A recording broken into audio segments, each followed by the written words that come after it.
Mga kasabong, hindi basta-basta tayo nag-spar. Kasi, kailangan meron tayong ma-achieve. Tinuturuan natin, stag yan. Gusto natin na silang matuto.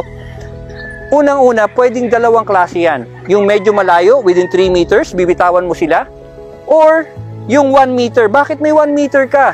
Yung mga stag natin, hindi pa nila fully aware of their territory. So, territorial sila, turuan natin sila. At 3 meters, alam mo, komportable. Kasi maintindihan mo yung karakteristik ng stag mo. Huwag natin laging nasa harapan. Kasi hindi natin makikita, may mga stag na magaling umipit ng palo. Gusto nila yung didiskarte sila. May mga stag, gusto nila yung mabilisan, may mga fighting style na ganun. Kaya ibinabaril din natin yung ating ginagawang training. So, sparring natin sa kanila, unang-unang spar natin 3 meters. Diba? And then, titingnan natin how they fight. Okay? And then, ibibitaw naman natin sila ng 1 meter uli. Bakit? Is for them to be aware na at 1 meter, pwede silang masaktan. So, dalawang set.